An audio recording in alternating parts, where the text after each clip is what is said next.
All right, this is Wyatt here with OBS Brothers, and I'm doing a love or hate my ride kind of for TFL truck.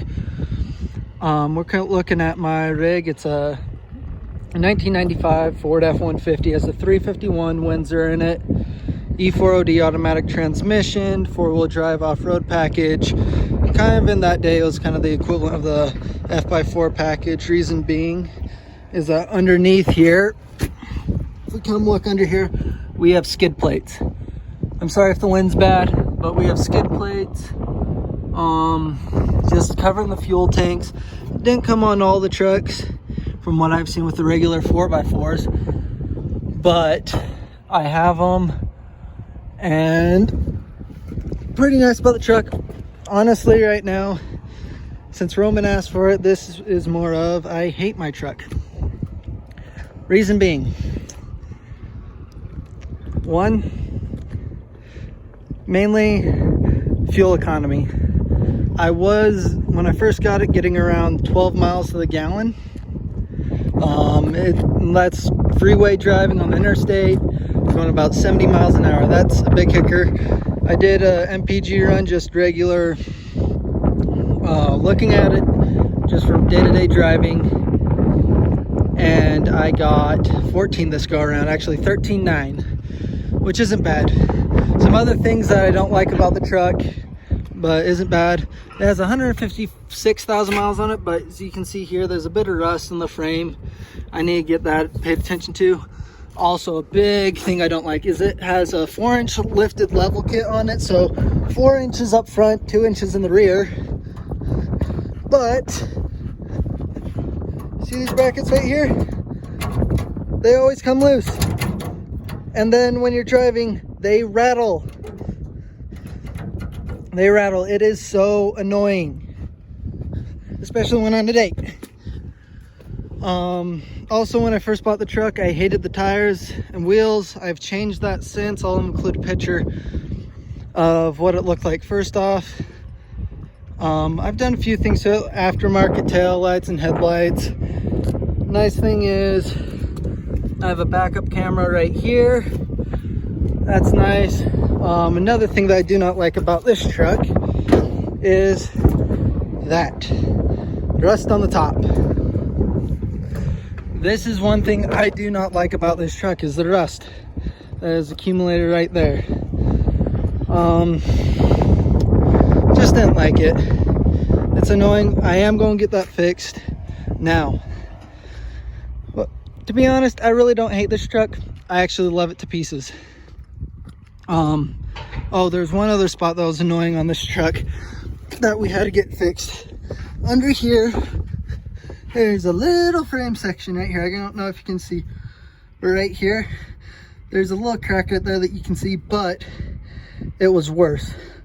A lot worse. There was a crack that was running from right here all the way up to my power steering box and a bit higher, about 3 inches up in the frame. Found a guy who would fix it. Had a frame alignment tool machine, tool for it. He's like, it's very rare for me to actually do this and take care of it, but he said he would do it. Now, this truck is not a bad truck at all. I actually really love it. We've done a few things with it.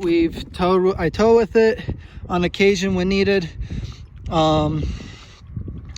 Over this past summer in August, me and my buddy Tyler, we went down to Moab and we used this truck and we towed a Bronco 2 down to it. We were kind of leaving from heart of Utah Valley down to Moab. We did some MPG testing. It liked running on premium fuel. For towing, it ran a lot better, a lot cooler. Combustion seemed a lot more consistent, and it got 9.5, 10 miles to the gallon towing.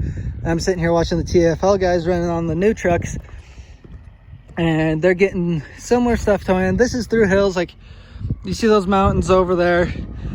Kind of out over there, you got the entrance into Highway 6 and all, and just go down all the way over there, and you can get down to Price, Moab, that sort of area.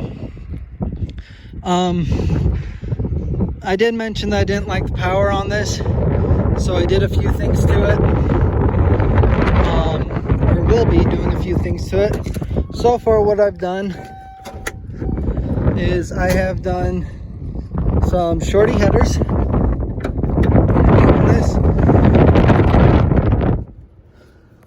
I have done some shorty headers. They're great. They do breathe a lot better. They do have an EGR adapter, so I am all legal. It runs, it drives, it's great. I actually was towing overloaded with this, knowingly. I was towing an 8,000 pound horse trailer with this, and this is only rated 7,500 pounds. And it actually ran a whole lot, and like still through hills, not the same amount as what I was doing with that Bronco 2 or taking down to Moab, but it ran a lot cooler. And the only difference I had done is I had gotten those shorty headers, which increased the adiabatic efficiency, which made it more closer to Carnot engine, and just bigger temperature increases. So that's why I was running cooler, a bit cooler. I was getting those hot gases out.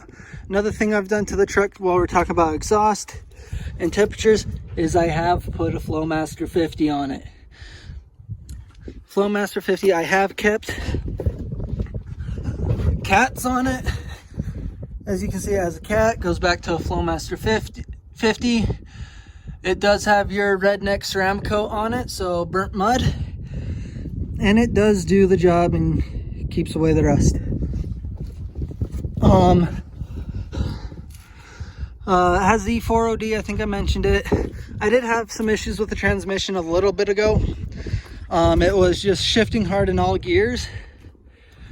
And when it was shifting hard, it was just banging into gears. What I did to get it out of that is I didn't take it to a shop. I was like, I know the shift points on this truck. It shifts like I would be driving a manual. So when it wanted to shift, I pushed my brake pedal in, which I think fully engaged neutral when I did so, and completely activated the solenoid. And I haven't had any issues since, and it has actually been shifting smoother.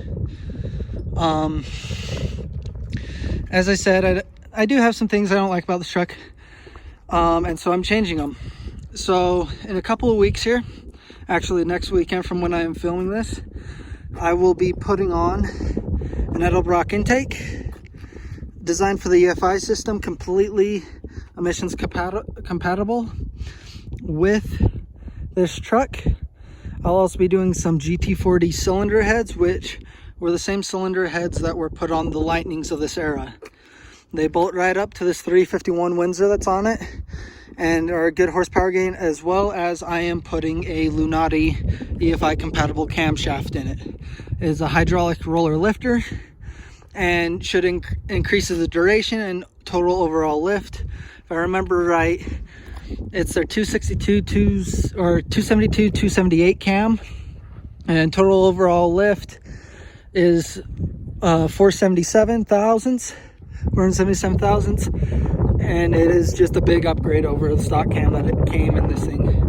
From the factory, this is rated 210 horse and 325 pound-feet of torque, which that torque number is outstanding. The reason why they can do that is by the lobe separation angle in the camshaft.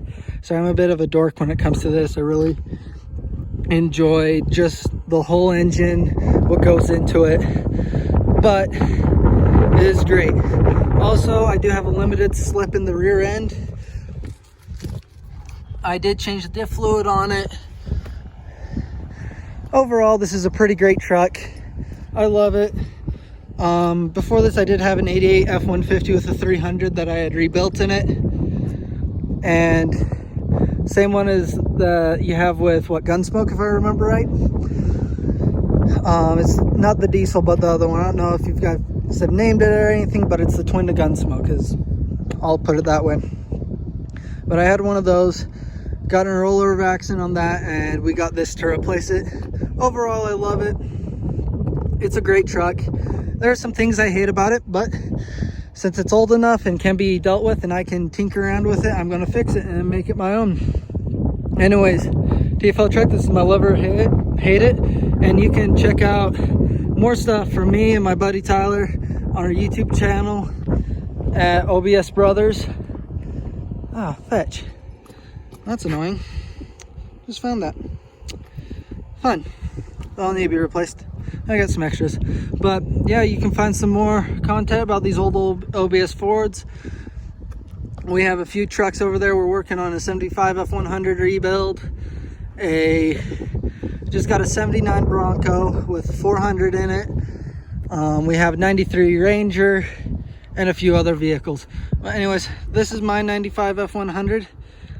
And this me. Oh, I'll give you an exhaust note really quick, because this is actually pretty cool, because it sounds like the 7.3 that TFL got.